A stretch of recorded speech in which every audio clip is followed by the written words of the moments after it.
వి gold trusted gold buyers తాకట్టులో ఉన్న బంగారాన్ని విడిపించి ఈ రోజు ఉన్న మార్కెట్ ధరకే కొనబడును. మరిన్ని వివరాలకు సంప్రదించండి 7771077720. మేము కాలేజీలో చదువుకునే నాడు మంత్రిగా, జిల్లా పరిషత్ చైర్మన్ గా,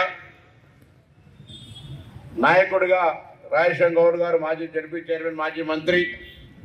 మేము విద్యార్థి రాజకీయాల్లో ఉన్నప్పుడు రాజకీయాల్లో శాసనసభ్యుడిగా ఎన్నికై ఎల్ రమణ గారు ఒక యువకుడిగా, పార్లమెంటు సభ్యుడిగా, రాష్ట్ర మంత్రిగా, అదేవిధంగా గౌరవ శాసనసభ్యులు మా గురువు చొక్కారావు గారి మనమడు సంజయ్ గారు, మా అక్క తులా ఉమక్క గారు జడ్పీ చైర్మన్ మాజీ గారు, ఇక్కడికి విచ్చేసినటువంటి నా కుల బంధువులు సోదరులందరికీ పేరు పేరున నమస్కారాలు తెలియజేస్తాను హృదయపూర్వకంగా.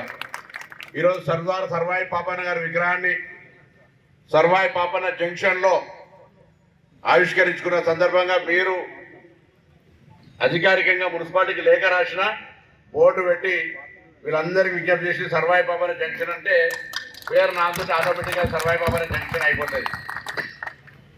ఇవాళ నుంచి దీన్ని సర్వాయి పాపన్న జంక్షన్గా తీసుకొని పిలిచే విధంగా నామకరణం మనమే చేస్తూ ఉన్నాం. దీని అందరు ఇప్పటి నుండి సర్వాయి పాపన్న జంక్షన్గా చేయాల్సిందిగా ఈ సందర్భంగా కోరుతా ఉన్నాను. సర్వాయి పాపన్న బహుజన నాయకుడు, వృత్తిరీత్యా కళ్ళు గీత కార్మికుడైనా ఆయన సైన్యంలో అన్ని రకాల సామాజిక న్యాయాన్ని పాటించి గోల్కొండ కోటను చేయించినటువంటి వ్యక్తి. ఈరోజు కూడా సామాజిక న్యాయాన్ని పాటిస్తూ భవిష్యత్తు లోపల అధికారం వైపు బహుజనులంతా పోవాలనే దానికి ఆయన విగ్రహం మనందరికీ స్ఫూర్తినిస్తుందని ఆకాంక్షిస్తూ ఉన్నాను. విగ్రహాలు ఎందుకు పెట్టుకుంటాం? వాళ్ళ చరిత్ర, వాళ్ళ స్ఫూర్తిదాయకమైన పోరాటం, వారి యొక్క భవిష్యత్తును మనం ఆలోచన చేయడానికి ఆ విగ్రహాలు చూసినప్పుడల్లా మన జీవితంలో మార్పులు చేర్పులు చేసుకొని ఒక పట్టుదలతోటి వాటి అన్నింటినీ అధిగమిస్తామనే ఆలోచనతో ఈరోజు డాక్టర్ బాబాసాహెబ్ అంబేద్కర్ విగ్రహం పెట్టినా, రాజీవ్ గాంధీ గారు పెట్టినా, ఇందిరాగాంధీ పెట్టినా, మహాత్మా గాంధీ గారు పెట్టినా, నెహ్రూ పెట్టినా, అలాగనే సర్వాయి పాపన్న విగ్రహం పెట్టిన బహుజనుల కొరకు సర్వాయి పాపన్న ఏ విధంగా పోరాటం చేసినాడు, బహుజనులను ఏ విధంగా వెంటేసుకొని ఆనాడు ఒక భీకర పోరాటం చేసిండో మీ అందరికీ తెలుసు. ఆనాడు కత్తులు, డాళ్ళు, తుపాకులు, గుర్రాలుండే. ఇవాళ వాటి స్థానంలో ప్రజాస్వామిక వ్యవస్థ ఏర్పడ్డది. ప్రజాస్వామిక వ్యవస్థల సోషల్ మీడియా కావచ్చు, లేదా బహుజనులకు సంబంధించినటువంటి ఒక స్ఫూర్తి భావోజ్వాలాన్ని పెంపొందించే విధంగా చేపట్టడం కావచ్చు, మన వాళ్ళకి ఇంటర్నల్గా మద్దతు చేసుకోవడం కావచ్చు, రాజ్యాధికారాన్ని ప్రజాస్వామికంగా ఓటు హక్కు ద్వారా వినియోగించుకునే విషయం కావచ్చు, పరిస్థితులు మారిన దృష్ట్యా ఈ ప్రజాస్వామిక విధానాల లోపల ఆనాటి బాబాసాహెబ్ అంబేద్కర్ ఆలోచన కావచ్చు, సర్వాయి పాపన్న గారి ఆలోచన ముందుకు తీసుకుపోవాలని సందర్భంగా కోరుతా ఉన్నా. తప్పకుండా పెద్దలు చెప్పినట్టుగా కులపరమైనటువంటి, వృత్తిపరమైన అంశాలు ఉన్నాయి. కులం, వృత్తి ఈరోజు డైవర్షన్ అయి విద్యా అవకాశాలు పెరిగి ఉపాధి మార్గాలు, ఉన్నత విద్యలు, ఉద్యోగ అవకాశాలు కూడా పోతా ఉన్నారు. పోవాల్సిన అవసరం ఉంది. ఉన్న వృత్తిపరమైన దాని లోపల చెట్లను పెంచడానికి సంబంధించి పెద్దలు ముఖ్యమంత్రి గారి నాయకత్వంలో తెలంగాణ వ్యాప్తంగా 40 లక్షల ఈత మొక్కలు, 5 లక్షల తాటి మొక్కలు రెడీగా ఉన్నాయి. నేను సంఘాలందరి రాష్ట్ర వ్యాప్తంగా విజ్ఞప్తి చేస్తా ఉన్నా, వెంటనే మీకు ₹1 ఖర్చు లేకుండా అంతా ప్రభుత్వం తరఫునే ఉపాధి హామీ కింద మొక్కను పెట్టడంతో పాటుగా పెంచేదాకా వాళ్ళదే బాధ్యత. కొంత మీరు సమన్వయం చేసుకొని ప్రభుత్వ స్థలాల్లో మొక్కలు పెట్టుకొని భవిష్యత్ తరానికి ఉపాధి కల్పించే కార్యక్రమం చేపట్టాల్సిన సందర్భంగా కోరుతా ఉన్నా.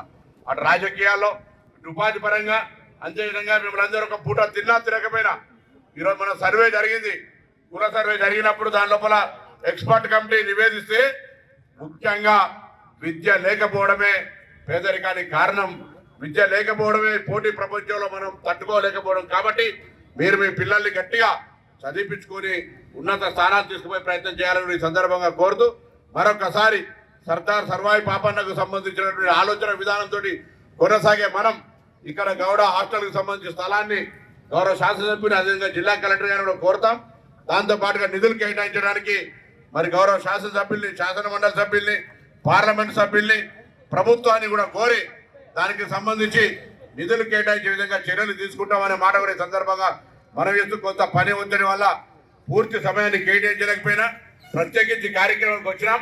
తప్పకుండా భవిష్యత్తులో కూడా మళ్ళీ వస్తాం. అదేవిధంగా మీ అందరూ ఒక శుభవార్త, 18వ తేదీ సర్దార్ సర్వాయి పాపన్న గారి జయంతి. ఆ రోజు గౌరవ ముఖ్యమంత్రి గారి చేతుల మీదుగా మన పిసిసి అధ్యక్షుడు మహేష్ కుమార్ గౌడ్ చేతుల మీదుగా మిగతా పెద్దలందరి చేతుల మీదుగా మొన్ననే స్థలాన్ని ఫైనల్ చేసినాం.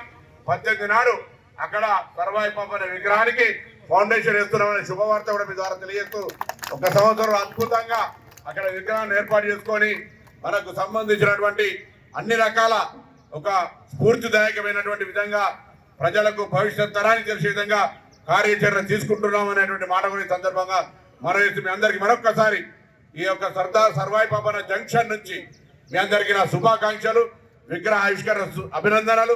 తప్పకుండా ఈ స్ఫూర్తితోటి వర్షాలు పడతా ఉన్నాయి, తప్పకుండా తాటి ఈత వనాలను పెంచాలని కోరుతూ అందరికి నమస్కారం చెప్తూ సెలవు తీసుకుంటాను.